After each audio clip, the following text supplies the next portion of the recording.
diving deeper into competition, create your world of uniqueness.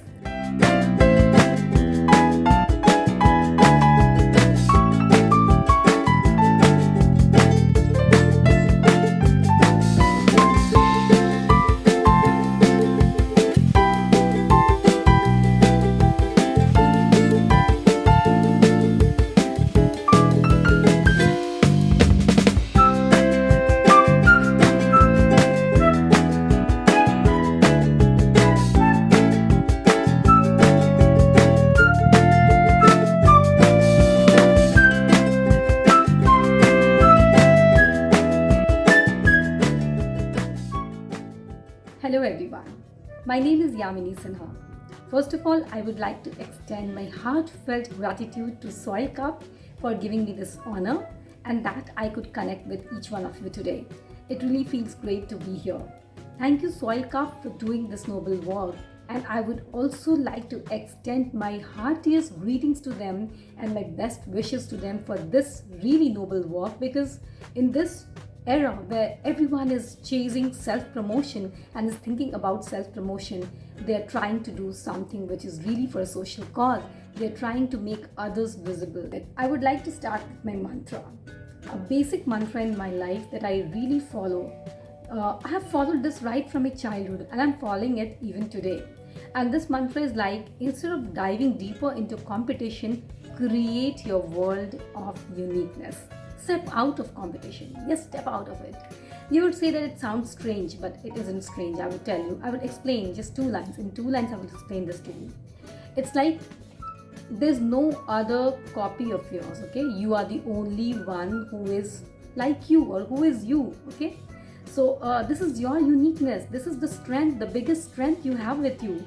There's no app in this world, there's no science in this world which can create another you. Yeah, we have lookalikes, we have twins also, but they are different. Yes, they have different souls, they have different properties. So I'm a person who's very proud of her roots, and to begin with, I was born to parents who valued education the most. So my father being an IAS officer and my mother a professor in Hindi, they have always valued education, and they think that the primary goal in one's life is getting the best education which is possible there. So I was lucky to have the best education. So I'm really lucky on this part. I had my schooling from Notre Dame Academy and my graduation from Patna Science College in botany. Then you might think that why didn't I go for medical or engineering? Engineering I had no interest in because I am not at all good with numbers. And about medical, yeah, I had a little bit of interest, but I knew that I wouldn't be the right doctor even if I turn out to be a doctor in some way or the other, because I was really scared of diseases and I was like, it was not my thing. So I got married to a guy whom my father found, and yes, it's an arranged marriage. So being a topper and an IRSC, he's grounded. He's a grounded fellow and he believes in helping others.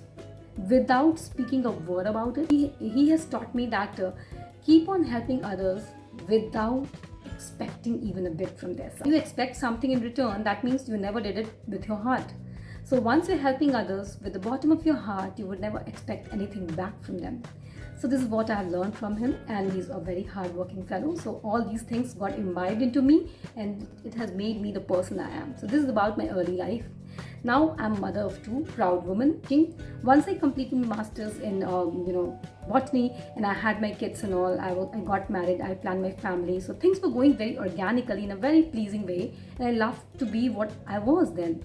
And then I did MBA from IGNOU because I felt like doing it. That's why I spoke to my husband. He said, yes, of course you should go ahead with it.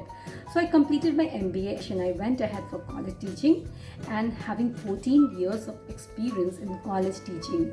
I've been part of Patna University, I've been part of Amity University, of Sikkim Manipal University, and also IIBM, Indian Institute of Business Management, where I'm currently associated with. I was actually implementing these things into teaching. I had to give presentations, I had to be, I had to face a wide audience, I had to be a public speaker, I had to organize things, I had to be a problem solver, I had to create content. So all these things came so organically, and I got to interact with a lot of, young people, and I learned a lot from them. So it was a pleasing experience. Then came writing. So I thought that someday I'll get time from my teaching career and then I would write a book, because it had been my long fetched, dream. But then I learned that no, time never waits for you, and it will keep on moving.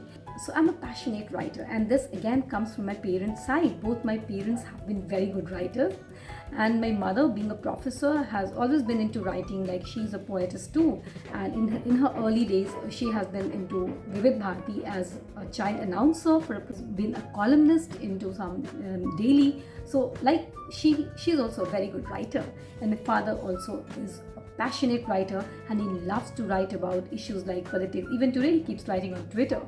So I think I've inherited these things from my parents. So in my early days, in my childhood days, I used to write for my school magazine and things like that. And I've also written for Times of India's youth column. In those days there was a column which was especially meant for youth. So I used to write in that column about my experiences in school and college and things like that. So there was a long cherished dream that I had to write a novel. Okay, so while I was working in college, I thought that there would be some day when I would get some time and then I would start writing this. Time keeps on flowing, it never waits for you, it never comes back for you. You have to create your own space. So it was then in 2016 that I started writing. So I started to squeeze out time from a daily schedule. One fine day, when I was having usual get together with my school friends and mentors, then one of my mentors told me that, "Hey Yamini, you don't show your age." I said that, "Ma'am, yes, so thank you so much for your praises." Then she said, "No, I don't only mean to praise you. I mean to say that you are meant for beauty pageants. Why don't you go for beauty pageant?" I said, "Ma'am, I've never taken this so seriously. I mean, this thought never came to my head, because fashion and all. Like, I love to be. I love to stay in style. I'm really fond of outfits." And I came across an ad on Facebook, and it was an ad of a pageant which was called Mrs. India, She's India.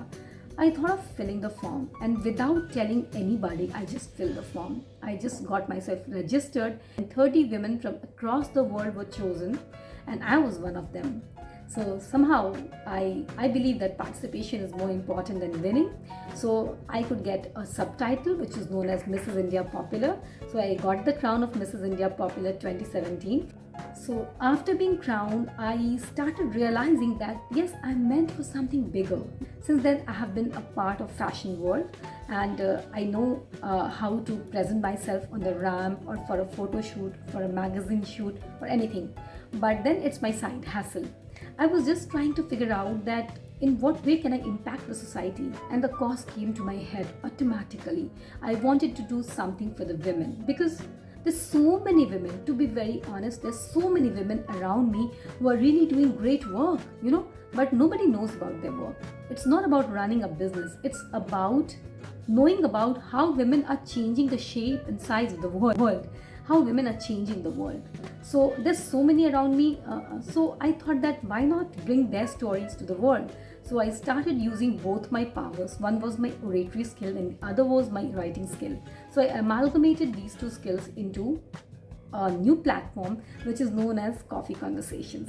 So I'm the founder of Coffee Conversations, which is a platform where I, record interviews of women from all walks of life. Not only having a conversation with them, I also try to bring about their story in written. So I have a platform called Coffee Conversations again, which is on Substack, and there I have my newsletters. I release my newsletters. These newsletters are about these women whom I cover in the interview, and also about issues related to women. So I write about it. So currently I'm trying to write more. I'm also Coffee Conversation is a humble gesture where I really want to impact the society and let the world know that women are unique in their own way. Every woman is a bundle of experiences. So that is why, just like coffee beans which are immersed into experiences, and it produces a strong coffee, similar as a woman. Out of experiences, she learns everything and she grows every day. The bigger picture is that I want to create a wide network of women where every woman would be a brand ambassador for the other, where there would be no competition, zero competition. And yes, every woman would be a spokesperson for the other, and then we can impact the society like this wide network of women who would be members of Coffee Conversations. Every woman is special in her own way, as I said earlier, and she has got a great deal to share with the world, and by which the world will know about what womanhood actually exists for. It's not at all a gender war or anything that gender specific. It's about the role of women in different spheres of life, how they're impacting the society, impacting the world. So thank you.